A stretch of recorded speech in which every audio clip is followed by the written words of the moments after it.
دوستو، آج کی اس ویڈیو میں ہم آپ کو تاریخ کے ایک ایسے خوفناک کیس کے بارے میں بتائیں گے جس نے پوری دنیا کو خوف اور حیرت میں مبتلا کر دیا تھا، اور آج بھی لوگ جب اس خوفناک کیس کے بارے میں سنتے ہیں تو وہ اس کو پڑھ کر کانپ اٹھتے ہیں۔ یہ ایک 23 سالہ جرمن لڑکی کی کہانی ہے جس نے پوری دنیا کو ہلا کر رکھ دیا، کیونکہ اس کہانی پر مبنی ایک فلم جس کا نام ایکسورسزم آف ایملی روز تھا وہ بھی بن چکی ہے۔ جب لوگوں کو یہ مووی دیکھنے کے بعد اس لڑکی کی اصل کہانی سے متعلق پتہ چلا تو بہت سے لوگ اس کو پڑھ کر شدید خوف میں مبتلا ہو گئے۔ اینالیزی میشیل نامی یہ لڑکی، جس کی زندگی بہت زیادہ پراسرار تھی اور بہت سے لوگوں کے مطابق کسی آسیب یا کسی طاقت کی قید میں تھی، انتہائی مشہور ہوئی۔ مگر اس سے پہلے کہ ہم میشیل نامی اس لڑکی کی کہانی کے متعلق آپ کو مزید کچھ بتائیں، آپ ہمارے چینل مرکی فیکٹس بز کو سبسکرائب کر لیں تاکہ ہر آنے والی ویڈیو آپ کو بآسانی ملتی رہے۔ دوستو، اینالیزی میشیل نامی اس لڑکی کا تعلق جرمنی کے ایک نہایت مذہبی گھرانے سے تھا۔ اس کا باپ، جو کہ ایک پریسٹ تھا، کافی مذہبی شخصیت کا حامل شخص تھا۔ 17 سال کی عمر میں اینالیزی کے ساتھ عجیب و غریب واقعات رونما ہونا شروع ہو گئے۔ اس کو مختلف آوازیں اور چیخیں سنائی دیا کرتی تھیں، جس کی وجہ سے اس کا برتاؤ یکدم نہایت غصیلا ہو جاتا تھا۔ اپنے ارد گرد ہر وقت کسی کی موجودگی کا احساس اینالیزی کو پریشان کیے رکھتا تھا۔ جب اس کے والدین کو اس کی اس پریشانی کے بارے میں پتہ چلا تو وہ اس کو ایک سائیکیٹرسٹ کے پاس لے گئے، جہاں پر اسے ٹیمپورل لوب ایپیلیپسی نامی بیماری کی تشخیص کی گئی۔ بیماری کی نوعیت کو دیکھتے ہوئے ڈاکٹرز نے اینالیزی کو ڈائلینٹن اور اولپ نامی ڈرگز دینا شروع کیں۔ یہ تیز ترین ڈرگز عام طور پر نیم پاگل لوگوں کو لگائی جاتی تھیں، مگر وقت گزرنے کے ساتھ ساتھ اینالیزی کی طبیعت مزید بگڑنے لگی۔ اسے ہر وقت اپنے ساتھ کسی کی موجودگی کا احساس ستائے رکھتا تھا۔ اس کے علاوہ عجیب و غریب آوازیں اسے سنائی دینے لگی تھیں، بلکہ اب ان کی شدت میں مزید اضافہ ہو چکا تھا۔ چند مہینوں میں ہی اینالیزی کی حالت اس قدر خراب ہو چکی تھی کہ کوئی بھی اس کے قریب جانا پسند نہیں کرتا تھا۔ اینالیزی عجیب و غریب چیزیں کھانا پسند کرتی تھی، جس میں کیڑے مکوڑے اور کوئلہ وغیرہ شامل تھا، یہاں تک کہ اس کو ایک دفعہ ایک مرے ہوئے جانور کا سر کھاتے ہوئے بھی دیکھا گیا تھا۔ مگر اس وقت اس کے والدین کی پریشانی اور حیرانگی میں مزید اضافہ ہو گیا جب اس نے مختلف زبانوں میں باتیں کرنا شروع کر دیں، اور حیران کن بات یہ تھی کہ یہ سب زبانیں اس نے کبھی زندگی میں نہیں سیکھی تھیں۔ اس کے والدین نے تھک ہار کر ایک پریسٹ کو گھر بلانے کا فیصلہ کیا، کیونکہ ابھی تک ڈاکٹرز اس کی بیماری کھوج لگانے میں ناکام رہے تھے۔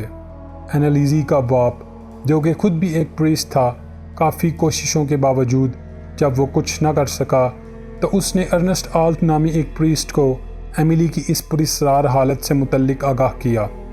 جب اس پریسٹ نے اینالیزی کو دیکھا تو اس نے دیکھتے ہی اسے بتایا کہ اس پر کسی شیطان کا قبضہ ہے اور کوئی بھی ڈاکٹر اس کا علاج نہیں کر سکتا، اور پھر ارنسٹ آلٹ نے اینالیزی کے ساتھ ایکسورسزم کرنے کا فیصلہ کیا۔ ایکسورسزم کسی بھی آسیب، شیطان یا کسی ڈیمن کو اس پوزیسڈ جسم سے نکالنے کے عمل کو کہا جاتا ہے، جس کے تحت ایک خاص طریقے سے آسیب زدہ شخص کو اس آسیب یا شیطان سے آزاد کروانا ہوتا ہے۔ مگر یہ عمل انتہائی خطرناک ہوتا ہے اور اس میں اس پوزیس شخص کی موت بھی واقع ہو سکتی ہے۔ یہی وجہ تھی کہ اس وقت جرمن قانون میں ایکسورسزم کی قطعی اجازت نہیں تھی، مگر اینالیزی کی یہ حالت دیکھ کر ارنسٹ آلٹ نے خفیہ طور پر ایکسورسزم کرنے کا فیصلہ کیا، اور 1975 میں شروع ہونے والے ایکسورسزم کے تقریباً 70 کے قریب سیشنز کیے۔ اور اس دوران جب انہوں نے اینالیزی سے بات کرنے کی کوشش کی کہ وہ بتائے کہ اس کے اندر کون موجود ہے، تو وہ یہ سب دیکھ کر حیران رہ گئے، کیونکہ اینالیزی کے اندر ایک نہیں بلکہ پورے 5 ڈیمنز کا قبضہ تھا، جن کا نام اس نے لوسیفر، فلیش مین، جوڈاس، ہٹلر اور نیرو بتایا۔ ان سیشنز کے دوران وہ مختلف زبانوں میں باتیں کیا کرتی تھی۔ تقریباً 1 سال تک چلنے والے سیشنز نے بہت سی چیزیں تو واضح کر دیں، مگر یہ سب ان ڈیمنز کو اینالیزی سے الگ نہ کر سکیں، اور آخرکار 1 جولائی 1976 کو اینالیزی کی موت واقع ہو گئی۔ میڈیکل رپورٹ میں ڈی ہائیڈریشن اور مال نیوٹریشن کو اس کی موت کی وجہ بتایا گیا تھا۔ اور اس وقت انیلیزی کے والدین اور ارنسٹ آلٹ یعنی پریسٹ پر مقدمہ درج کیا گیا تھا، کیونکہ ڈاکٹرز کے مطابق ایکسٹریم نیگلیجنس کی وجہ سے انیلیزی کی موت واقع ہوئی تھی۔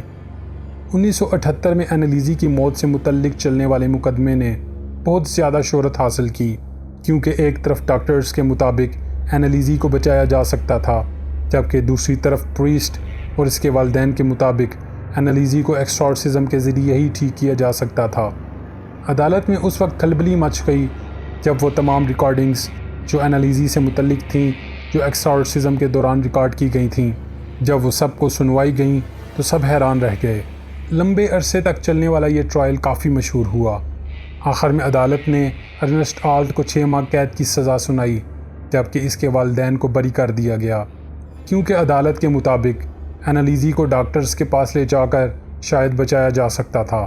دوستو، آخر میں آپ کو بتاتے چلیں کہ اس کیس کی اہمیت اس لیے بھی بہت زیادہ تھی کیونکہ اس وقت پورے جرمنی میں پریسٹس وغیرہ کا کافی ہولڈ تھا، اور لوگ اپنی عام سی بیماری کا علاج بھی ڈاکٹرز کی بجائے ان پریسٹ سے کروانا پسند کرتے تھے۔ مگر اس کیس کے بعد اس میں کافی کمی آ گئی تھی۔ مگر یہ چیز آج بھی ایک معمہ بنی ہوئی ہے کہ آیا کہ انیلیزی میشیل کسی بیماری میں مبتلا تھی یا پھر اس پر واقعی شیطانوں یا آسیب کا قبضہ تھا۔ دوستو، آخر میں اگر آپ کو یہ ویڈیو پسند آئی تو اس کو لائک کر دیں اور ہماری چینل مرکی فیکٹس بس کو سبسکرائب کر لیں تاکہ ایسی انفارمیٹیو ویڈیوز آپ کو بآسانی ملتی رہیں۔